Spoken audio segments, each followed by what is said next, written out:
Opa! Dos 3 discípulos mais próximos de Jesus, Tiago nos é o menos familiar. A Bíblia tem poucos detalhes sobre Tiago e ele nunca aparece citado sozinho nos registros bíblicos, mas sempre com João, seu irmão mais novo. A única vez em que Tiago aparece sozinho é em Atos, onde é registrado o seu martírio. Tiago e seu irmão eram filhos de Zebedeu, o que encontramos várias vezes registrado nos evangelhos. Vamos conhecer um pouco mais sobre o primeiro mártir dos apóstolos, Tiago. Eu sou o Marlon e está começando mais um Estudo na Garagem.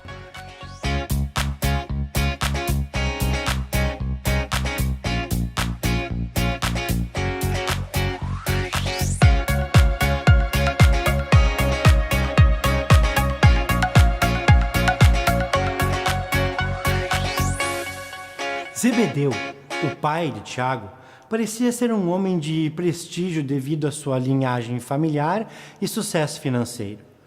Marcos 1:20 relata que Tiago e João deixaram seu pai no barco com os empregados para seguir a Jesus.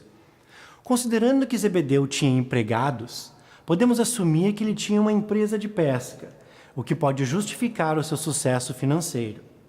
Considerando a linhagem familiar, alguns registros da igreja primitiva dão evidências de que Zebedeu era um levita e tinha um relacionamento próximo com a família do sumo sacerdote. João, no capítulo 18 do seu evangelho, relata que ele era conhecido do sumo sacerdote e com isso conseguiu com que Pedro entrasse no pátio da casa dele quando Jesus estava sendo interrogado. A reputação de Zebedeu deveria ir da Galileia até Jerusalém. Envolvido em tanto prestígio, era de se esperar que Tiago se sentisse no direito de ser o líder entre os apóstolos. Talvez essa tenha sido a principal razão das discussões para saber quem era o maior entre eles. Mas Tiago nunca foi o primeiro entre eles, a não ser com respeito a uma coisa. Foi o primeiro apóstolo a ser executado. Tiago estava junto a Pedro e João em alguns dos momentos mais significativos do ministério de Jesus. Entre eles, quando Jesus ressuscitou a filha de Jairo, quando os 3 testemunharam a glória de Jesus no Monte da Transfiguração e quando Jesus os incentivou a orar no Getsêmani, na noite em que foi traído. Tiago também estava entre os 4 discípulos que questionaram Jesus no Monte das Oliveiras, sobre que sinais haveriam de acontecer quando todas as coisas que Jesus tinha dito a eles estivessem para se cumprir. Tiago teve então o privilégio de testemunhar o poder, a glória, a agonia e a soberania de Jesus.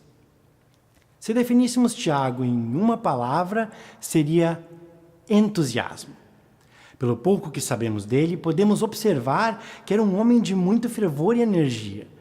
Em Marcos 3,17, o próprio Jesus apelidou ele e o seu irmão João de Boanerges, que significa filhos do trovão. O que deve ter sido mais uma maneira que Jesus usou para repreender os irmãos quando o seu temperamento fervoroso se exaltava. Ou então, de forma engraçada, enquanto empregava o termo como uma gentil advertência. Enquanto André era um apóstolo mais discreto, Tiago era o que queria trazer fogo do céu para destruir vilarejos e pessoas. Isso sugere que ele não era uma pessoa muito passiva e sutil, pelo contrário. Tinha uma personalidade que agitava a situação. E talvez essa personalidade tão prominente é o que o levou a ser o primeiro apóstolo a ser executado. Existe um espaço legítimo para líderes espirituais com personalidades ardentes.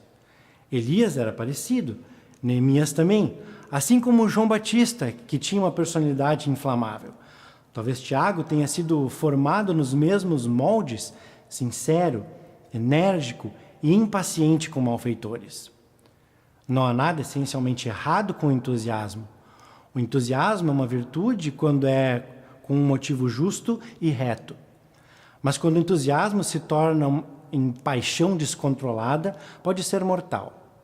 Tiago, às vezes, tinha essa tendência de deixar o zelo descontrolado controlá-lo.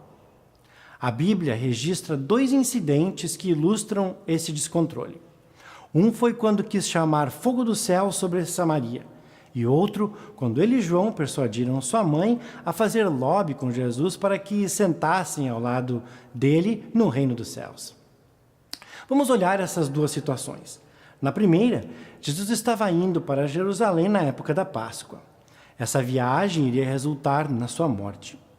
O caminho mais curto entre a Galiléia e Jerusalém era pela Samaria, mas existia uma grande rixa entre os samaritanos e os judeus. Os samaritanos eram um povo misto formado por israelitas, descendentes do Reino do Norte, e gentios pagãos. Eles misturavam a verdade de Deus e o paganismo. Toda essa mistura era considerada impura pelos escribas e religiosos da época. A rixa era tanta que os judeus que viajavam entre a Galiléia e Jerusalém faziam uma volta muito maior pelo deserto, tendo que cruzar o Rio Jordão 2 vezes só para evitar passar pela Samaria. Nessa religião criada pelos samaritanos, eles adoravam tanto a Deus como aos seus ídolos pagãos. Existe um monte chamado Gerizim, e os samaritanos acreditam que esse era o único local onde Deus poderia ser adorado. Já os judeus tinham o templo em Jerusalém para adorar. Por isso que a mulher samaritana falou para Jesus: nossos pais adoraram neste monte, e vós dizeis que é em Jerusalém o lugar onde se deve adorar. A rixa religiosa entre samaritanos e judeus estava estabelecida. Por isso que, quando Jesus manda mensageiros a Samaria para preparar sua chegada, Lucas registra que não o receberam porque o seu aspecto era como o de quem ia a Jerusalém. Era óbvio para os samaritanos que Jesus estava indo para passar a Páscoa em Jerusalém. E eles eram da opinião que essas festas e cerimônias deveriam ser observadas no Monte Gerizim. Os samaritanos não só reciprocamente não gostavam dos judeus, mas também da adoração que acontecia em Jerusalém. A questão para não darem hospedagem para Jesus não era por não terem lugar para ele, mas por ele representar toda a tradição judaica que eles desprezavam. Essa atitude dos samaritanos mexeu com Tiago e João. Eles se sentiam ofendidos e já tinham uma solução para apresentar a Jesus e disseram: queres que digamos que desça fogo do céu e os consuma, como Elias também fez? A referência a Elias era significativa. O incidente ao qual os dois irmãos se referiam aconteceu exatamente nessa região da Samaria. O livro de 2 Reis, no capítulo 1, relata essa história. O rei Acasias detestava Elias, pois Acasias era condenado por Deus através das profecias. Então Acasias mandou 3 vezes uma tropa de 50 homens, mais o comandante, prenderem Elias no cume do monte onde estava sentado, para trazê-lo perante Acasias para que pudesse assistir à execução de Elias. Nas 2 primeiras vezes, o livro de 2 Reis relata que o comandante disse a Elias: homem de Deus, o rei diz, desce. Ao que Elias respondeu: se eu sou homem de Deus, desça fogo do céu e te consuma a ti e aos teus 50.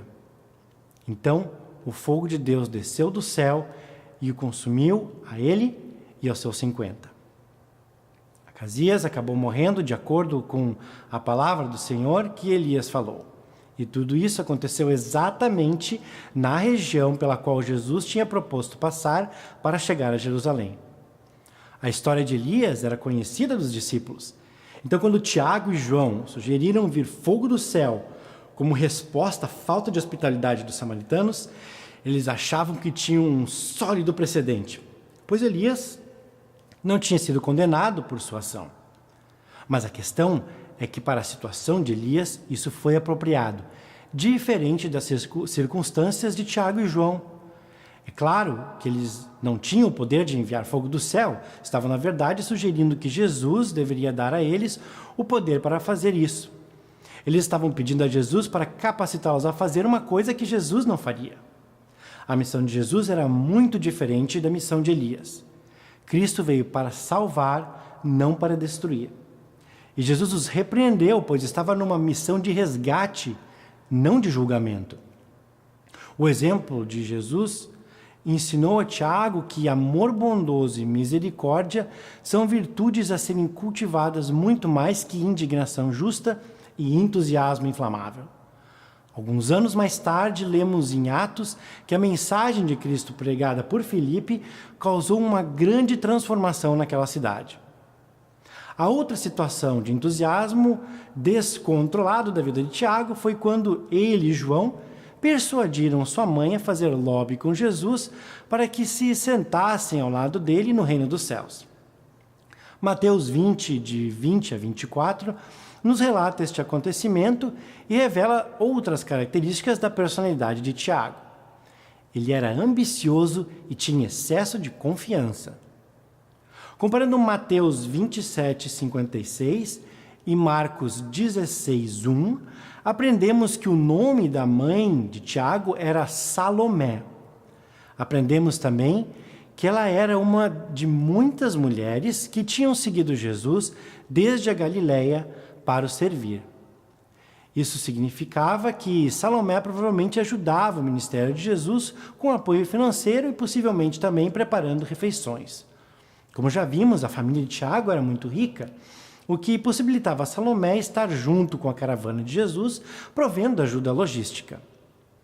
A ideia para o pedido atrevido de Salomé, com certeza, nasceu da cabeça de Tiago e João, por causa da promessa de Jesus em Mateus 19, 28. Em verdade vos digo que vós, que me seguistes, quando, na regeneração, o Filho do Homem se assentar no trono da sua glória, também vós assentareis sobre 12 tronos para julgar as 12 tribos de Israel. Após esta promessa, Jesus segue no verso 30 com um lembrete de que muitos primeiros serão últimos e muitos últimos serão primeiros. Mas foi a primeira parte que chamou a atenção de Tiago. Então ele decidiu recrutar a sua mãe para pedir os melhores lugares. Jesus imediatamente os lembra de que o sofrimento precede a glória, dizendo: não sabeis o que pedis. Podeis vós beber o cálice que eu hei de beber e ser batizados com o batismo que eu sou batizado? Apesar de Jesus ter explicado inúmeras vezes que seria crucificado, eles não estavam entendendo de que tipo de batismo Jesus estava falando. Eles não tinham uma ideia do real sofrimento contido no cálice que Jesus estava pedindo que bebessem. Os outros 10 ouviram o pedido de Tiago e seu irmão e não ficaram nada contentes. Essa questão se tornou um grande debate entre eles, que foi levado até a mesa da última ceia. Tiago queria uma coroa de glória. Jesus lhe deu um cálice de sofrimento. Ele queria poder, Jesus lhe deu servidão. Ele queria um lugar de notoriedade e Jesus lhe deu o sepulcro de um mártir. Tiago queria governar e Jesus lhe deu uma espada, não para empunhar, mas para ser um instrumento da sua própria execução. 14 anos depois deste episódio, Tiago se tornou o primeiro apóstolo a ser morto por causa da sua fé. O final da sua história aqui na Terra nos é relatado em Atos 12, de 1 a 3. Herodes Agripa I ordenou a morte de Tiago porque isso lhe traria vantagens políticas. Ele era sobrinho de Herodes Antipas, aquele que ordenou a morte de João Batista e colocou Jesus em julgamento. Pedro milagrosamente escapou da espada de Herodes Agripa I. Herodes acabou sendo executado por um anjo de Deus por ter buscado para si louvores pertencentes somente a Deus. Por sua paixão e entusiasmo, é significativo que Tiago tenha sido o primeiro apóstolo a ser executado. Ele estava exatamente onde sempre quis estar e onde Cristo tinha treinado para estar, na linha de frente da proclamação do Evangelho e no estabelecimento da igreja. E com seus talentos e caráteres polidos por Deus, Tiago se tornou um instrumento para o crescimento do reino. Corajoso e comprometido com a verdade, Tiago aprendeu a usar suas qualidades para servir ao Senhor, em vez de procurar seu próprio engrandecimento. A força e a influência de Tiago eram tamanhas que, quando Herodes decidiu que era tempo de parar o crescimento da igreja, Tiago foi o primeiro da lista a ser executado. Ele acabou bebendo o cálice que Cristo tinha para ele. Sua vida foi curta, mas sua influência continua até os dias de hoje. Os registros históricos relatam que Tiago deu frutos até o último momento da sua vida. Eusébio, o historiador da igreja primitiva, registra um relato de Clemente de Alexandria no livro 7 de suas disposições. Diz que aquele que o introduziu ante o tribunal, comovido ao vê-lo dar testemunho, confessou que também era cristão. Ambos, pois, diz Clemente, foram levados juntos dali, e no caminho pediu que Tiago perdoasse. E este, depois de olhá-lo um instante, disse: "A paz esteja contigo", e beijou-o. E assim é que ambos foram decapitados ao mesmo tempo. Um homem de caráter abrasador, ardente, impulsivo e de grande entusiasmo, com grande potencial para o fracasso, precisa ser sempre subordinado e temperado com amor.